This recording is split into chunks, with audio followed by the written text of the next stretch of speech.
اسی طرح ایک ذکر ایسا ہے، کبھی مت چھوڑنا، کتنی بھی مصروفیت ہو کبھی مت چھوڑنا، کبھی مت چھوڑنا۔ مولا کائنات کہتے ہیں کہ جنگ صفین میں مجھے اتنی مصروفیت تھی، بہت بھاگ دوڑ تھی جنگ صفین کے موقع پر، اس دن بھی میں نے اس ہما ہمی میں بھی یہ ذکر نہیں چھوڑا۔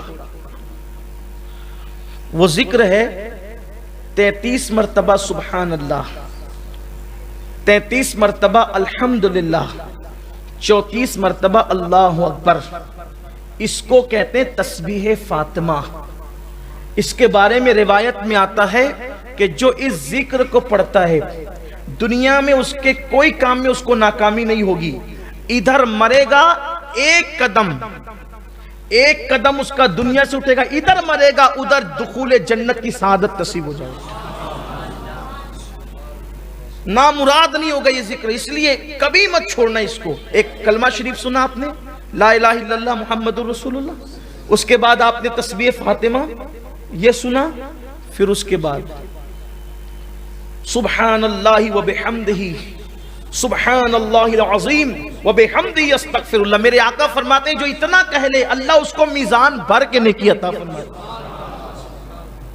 اس کو بھی پڑھو۔ اسی طریقے سے اشہد ان لا الہ الا اللہ وحدہ لا شریک لہ، لہ الملک ولہ الحمد، یحیی ویمیت بیدہ الخیر وہو علی کل شیء قدیر۔ اس کو جو بندہ پڑھتا ہے اگر 4000 سال کے گناہ بھی اس کے نامہ اعمال میں ہو اللہ اس کو بھی بخش دے۔ بڑا عظیم ہے یہ۔ انبیاء کرام کا یہ وظیفہ ہے جو میں نے پڑھا نا، جس کو ہم چوتھے کلمے کی شکل میں پڑھتے ہیں، انبیاء پڑھتے تھے اس وظیفے کو۔ ایک وظیفہ اور ہے، حسبنا اللہ ونعم الوکیل۔ اسے حضور علیہ السلام مشکل مقام پر پڑھ، یہ دو وظیفے، ایک تو لا حول ولا قوت الا باللہ العلی العظیم، اور ایک تو حسبنا اللہ ونعم الوکیل۔ اس کو حضور علیہ السلام مشکل مقامات پر پڑھتے تھے۔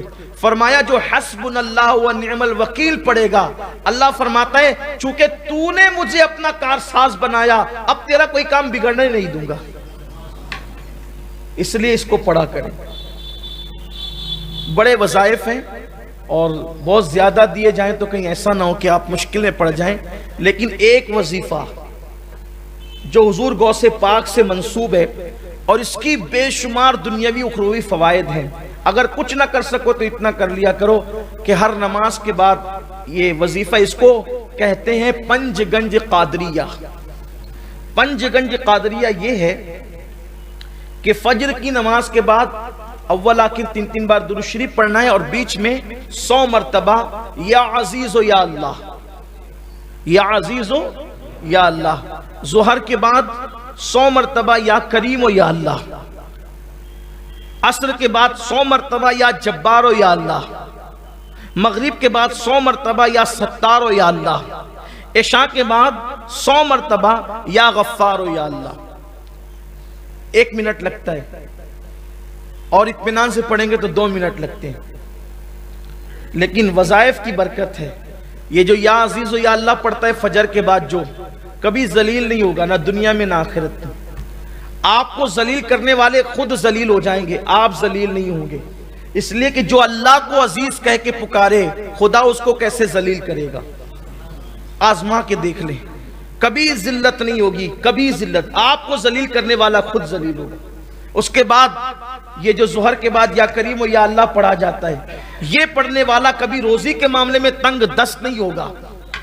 عصر بعد یا جبار و یا اللہ پڑھنے والا کبھی ظالم حاکم اس کو پریشان نہیں کر سکے گا۔ مغرب کے بعد یا ستار و یا اللہ پڑھنے والا کبھی لوگ اس کے عیب کی وجہ سے اس کے عیبوں کو اچھال نہیں سکیں گے اور اچھالنے میں کامیاب نہیں ہو سکیں گے۔ عشاء کے بعد یا غفار یا اللہ پڑھنے والا اللہ تبارک و تعالی اس کے بستر پر آنکھ بند ہونے سے پہلے اس کی مغفرت فرما دے گا۔ اللہ کا ذکر کریں۔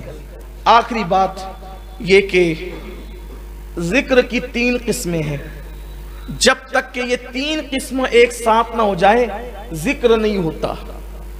جب تک کہ تینوں چیز مل نہ جائیں ذکر نہیں ہوتا۔ ایک ہے ذکر باللسان، یعنی زبان سے ذکر، دوسرا ہے ذکر بالقلب یعنی دل سے ذکر، تیسرا ہے ذکر بالجوارح یعنی اعضاء سے ذکر۔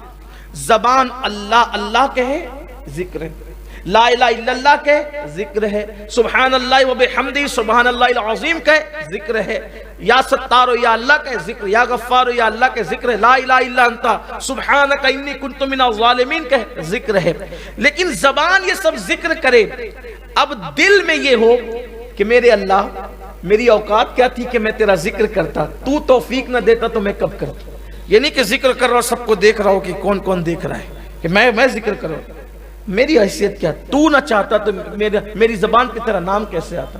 پھر یہ جو نعمتیں تو نے مجھے دے رکھی ہے تیرا کرم ہے، یہ جو دولت مند بنایا، عزت دی، لباس دیا، اولاد دیا، یہ دیا وہ دیا، اس پہ دل شاکر رہے، شکر کرے، زبان ذکر کرے، دل شکر کرے، یہ دو چیز ہو گئی۔